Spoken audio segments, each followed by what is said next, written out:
आंध्र को खुशी करबा पई केंद्र सरकार अविचारित भाव में पोलाभरम प्रकल्प को मंजूरी दे आसुछंती। केंद्र सरकार आंध्र प्रीति रे पड़िछंती। जदि मोहन माझींकर सरकार आसीचंती से माने ओडिशा पई आसुछंती ना आंध्र पई आसुछंती से कथा स्पष्ट करंतु। बिजु जनता दल एवं कांग्रेस दल मिलित भाव में आम यार प्रतिवाद कलु। देखंतु दीर्घ वर्ष धरी पोलाभरम प्रकल्प को लेकिन ओडिशा आपत्ति उठे आसी। जितेबाला नवीन सरकार थिले से समय बारंबार राज्य सरकार पोलाभरम प्रसंग में केंद्र को पुनर्विचार पर अनुरोध करछंती। ओडिशार स्वार्थ हनन होउछि। मालकानगिरी जिल्लार हजार हजार आदिवासी एथिरे क्षतिग्रस्त हेबे एवं शह शह गाँ बुड़ीबो।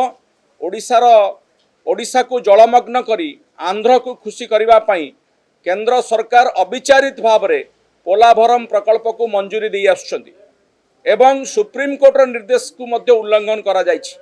एही प्रसंग रे बिजु जनता दलर गोटे प्रतिनिधि दल 3 दिन हला दिल्ली रे अछि एवं विभागीय मंत्री जलशक्ति मंत्री एवं आदिवासी विभागर मंत्री विभिन्न ऑफिसर्स एवं केंद्रीय जल आयोग को मध्य से माने भेटिछंती।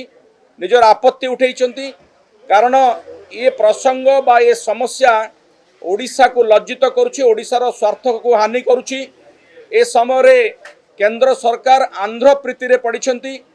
एही प्रसंग रे आज कांग्रेस दल तरफ गोटे मुलतवी प्रस्ताव दिया जायतिला।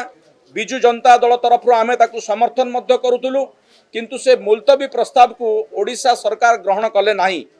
तेणु बिजु जनता दल एवं कांग्रेस दल मिलित भाव में आम यार प्रतिवाद कलु एवं प्रश्न काल रे प्रतिवाद फल मुलतवी रहिला।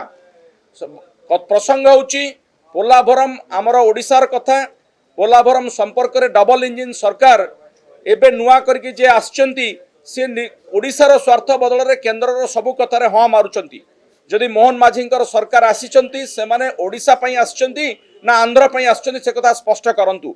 ओडिशार स्वार्थ जेतेबेले हानि होउची ओडिशार हजार हजार आदिवासी जो विस्थापित हेबे से संपर्क किछि नीति निया जाय नाही। केंद्र सरकार मध्य पोलाभरम प्रकल्प रे कोनोसी सुप्रीम कोर्ट निर्देश मानु नाहंती। से समय ओडिशा सरकार काहेकि चुप बसचंती तार जवाब दियंतु।